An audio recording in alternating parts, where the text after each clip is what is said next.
یہ ایک کہانی ہے جو ایک چھوٹے سے گاؤں کے بارے میں ہے جہاں ہر شخص اپنی زندگی کی چھوٹی چھوٹی خوشیوں میں مصروف تھا۔ یہ گاؤں پہاڑوں کے دامن میں بسا ہوا تھا، جہاں ہر صبح سورج کی سنہری کرنیں گاؤں کو جگا دیتے اور لوگ اپنی روزمرہ کی مصروفیات میں لگ جاتے۔ اسی گاؤں میں ایک شخص رہتا تھا جس کا نام کریم تھا۔ کریم ایک محنتی کسان تھا جو دن رات کھیتوں میں کام کرتا اور اپنے خاندان کی کفالت کرتا۔ اس کی بیوی زرینہ اور دو بچے علی اور زینب اس کے جینے کا سہارا تھے۔ کریم کی زندگی سادہ تھی، لیکن اس کا دل بڑا اور خوابوں سے بھرا ہوا تھا۔ کریم کا سب سے بڑا خواب یہ تھا کہ اس کے بچے تعلیم حاصل کریں اور ایک بہتر زندگی گزار سکیں، مگر اس کی مالی حالت اتنی اچھی نہیں تھی کہ وہ اپنے بچوں کو شہر کے بڑے اسکول بھیج سکے۔ وہ روز رات اپنے بچوں کے ساتھ بیٹھتا اور انہیں کہانیاں سناتا جن میں محنت اور ایمانداری کا سبق ہوتا۔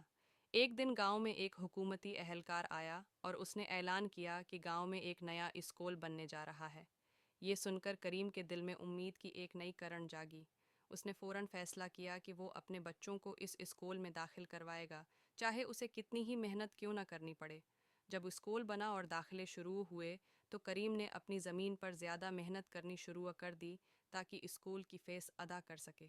وہ دن رات کام کرتا اور اپنے خواب کو پورا ہو جاتا ہے کرنے کی جدوجہد کرتا۔ زرینہ بھی اس کا ساتھ دیتی اور اپنے بچوں کو پڑھنے کے لیے حوصلہ دیتی۔ کریم کی محنت رنگ لائی اور علی اور زینب دونوں نے اسکول میں بہترین کارکردگی دکھائی۔ ان کی کامیابیاں نہ صرف کریم اور زرینہ کے لیے فخر کا باعث تھیں بلکہ پورے گاؤں کے لیے بھی ایک مثال بن گئیں۔